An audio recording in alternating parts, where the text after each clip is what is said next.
మీలో ఎవరికైనా జ్ఞానము కొదువగా ఉన్న ఎడల అతడు దేవుని అడగవలెను, అప్పుడది అతనికి అనుగ్రహింపబడును.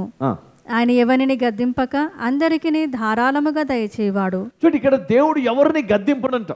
ఇప్పుడు మీలో మీరు చాలా సమస్యలతో ఉంటారు. దేవునికి తెలుసు నువ్వు కొన్ని పొరపాట్లు చేసావని, దేవునికి తెలుసు నీలో కొన్ని లోపాలు ఉన్నాయని.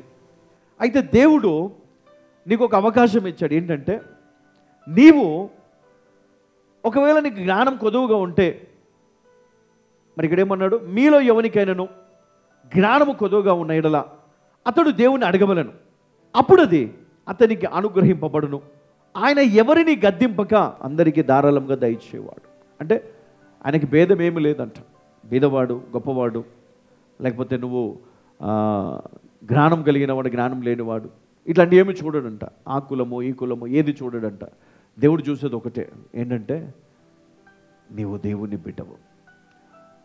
నువ్వు నీ హృదయాన్ని దేవునికి ఇచ్చావు. నువ్వు దేవుని కోసం నీ జీవితాన్ని ఇచ్చావు. ఎందుకంటే యేసయ్య తన ప్రాణాన్ని అర్పించాడు కాబట్టి మనము ఆయనకు ఆ విలువనిచ్చి మనం ముందుకు వచ్చాం. కాబట్టి ఇదిగో దేవుడు నీతో మరి ఈ మాట యాకోబు ద్వారా మనకి తెలియచేస్తూ స్ట్రైట్గా, నీకు ఆ జ్ఞానం కొద్దిగా ఉందా, అది దేవుడిని అడుగు. దేవుడు నీకు ధారాళంగా నీకు అనుగ్రహిస్తాడు, నీకు దయచేస్తాడు. అయితే నువ్వు చేయవలసింది ఒకటే, దేవుడు నాకు ఇస్తాడా ఇయ్యడా అన్న క్వశ్చన్ మార్క్ ఉండకూడదు. దేవుడు నీకు ఇస్తాడు, దేవుడు నిన్ను దీవిస్తాడు. ఈరోజు నీకు ఉన్నటువంటి డౌట్స్ చాలా ఉంటాయి కదా. నీ ఫ్యూచర్ ఏంటి, నువ్వు ఎట్లా ఉండాలి, నువ్వు సక్సెస్ అవుతావా నీ లైఫ్లో, లేకపోతే ఇప్పుడు నీకున్నటువంటి అప్పుల నుంచి నువ్వు బయటకు వస్తావా, లేకపోతే నువ్వు ఈ భయం నుంచి బయటకు వస్తావా, రోగం నుంచి బయటకు వస్తావా, ఇవన్నీ డౌట్స్ మనకు ఉంటాయి కదా. చాలామంది వాటితోటే మందిరానికి వస్తారు. అవి తీరితేనే దేవుని దగ్గర మనము కనపడతాం, అవి తీరకపోతే మనం ఇప్పటికీ కనపడం. కానీ దేవుని వాక్యం ఈరోజు మనకు సెలవిస్తూ ఉంది, మనం జ్ఞానాన్ని సంపాదించుకోవాలి. మొదట జ్ఞానం కనుక నీకుంటే నువ్వు నీ సమస్యలో ఓపికను తెచ్చుకోవడానికి నువ్వు ఆశపడతావు, ఓర్పును తెచ్చుకోవడానికి నువ్వు ఆశపడతావు. అంతేగాని ఆ సమస్య నుండి వెళ్ళిపోవాలని నువ్వు ఆశపడవు. ఆ సమస్యను ఎదుర్కోవాలి, ఆ సమస్యను దాటాలి. హల్లెలూయా. ఎర్ర సముద్రాన్ని దేవుడు మాయం చేయలే, అందులో నుంచి దారి ఇచ్చాడు. అర్థమవుతుందా మీకు? సమస్యను పూర్తిగా తీసివేయాలి అక్కడి నుంచి, ఆ సమస్యలోంచి నీకు దారి ఇచ్చాడు. అంటే నువ్వు అక్కడి నుంచి వెళ్ళాలి కదా, వేరే దారి మన పెట్టాడా? లేదు, అక్కడి నుంచి వెళ్ళాలా. చేదు నీళ్ళున్నాయి, వాటిని నేను తాగల. దేవుడు ఏం చేశాడు? వాటిని మధురంగా మార్చాడు.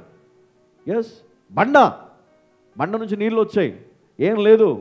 కొంచెం నువ్వు ఓపిక పడితే బండ నుంచి నీళ్ళిచ్చిన దేవుడు నీ దరిద్రములో నుండి దేవుడు నీకు సమృద్ధినివ్వడా?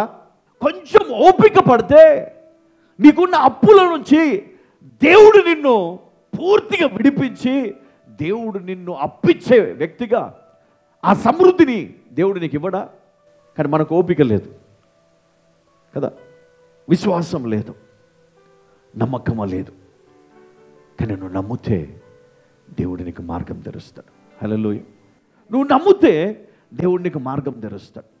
నువ్వు వెళ్ళే మార్గము అది ఎంత భయంకరమైన ఎడారైనా, అది అరణ్యమైనా, ఏదైనా కూడా దేవుడు నీకు తోడుగా ఉండడం నమ్మితే అక్కడ కూడా దారి తీపిస్తాడు దేవుడు నీకు.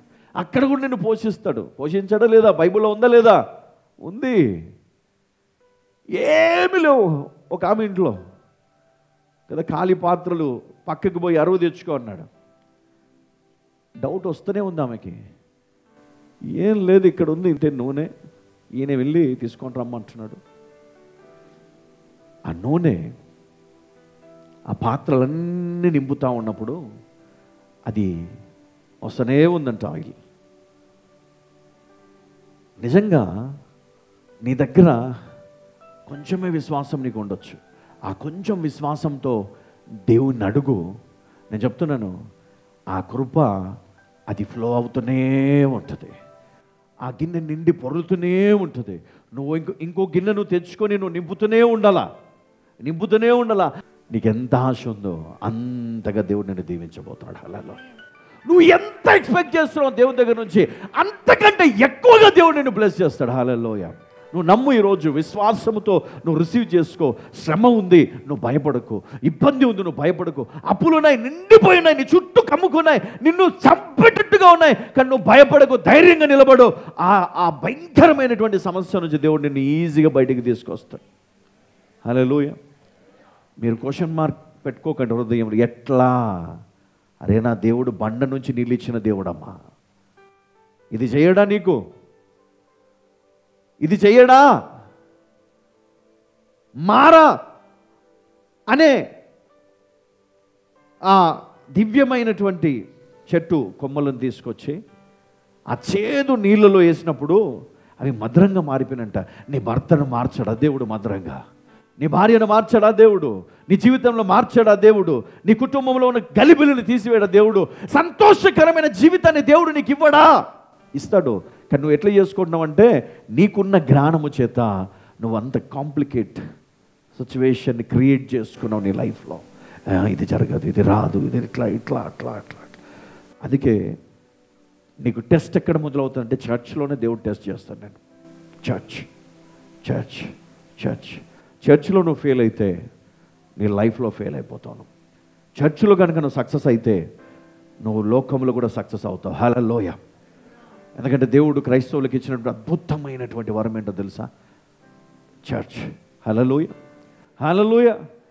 ఇది బ్లెస్డ్ అండ్ అనాయింటెడ్ ప్లేస్గా దేవుడు దీవించాడు. అందుకే మనం ఇక్కడికి వచ్చినప్పుడు చాలా శోధనలు మన లైఫ్లో కనబడతాయి. ఎందుకో తెలుసా? నువ్వు ఇక్కడ ఈ మందిరంలో ఉండడం సాతానికి ఇష్టం లేదు. శోధనలు వస్తాయి, ఇబ్బందులు వస్తాయి. సాతానుడు పదే పదే నీ చెవులో గీ అని సౌండ్ వస్తుంది. ఇట మూసుకున్నా మళ్ళీ వస్తుంది, అంతే. ఒకరోజు అవుట్, పోయేదేం లేదు. చర్చ్ ఇట్లనే ఉంటుంది, పాస్టర్ ఇట్లనే బోధిస్తూ ఉంటాడు, పాటలు పాడుతూనే ఉంటారు. కానీ టైం పోతూ ఉంటుంది. ఆ టైం మళ్ళీ రాదు మనకు. ఎప్పటికీ ఎన్నటికీ మనకు రాదు ఆ సమయం. కాబట్టి సంగమా, ధైర్యం తెచ్చుకో, మేల్కో. హల్లెలూయా.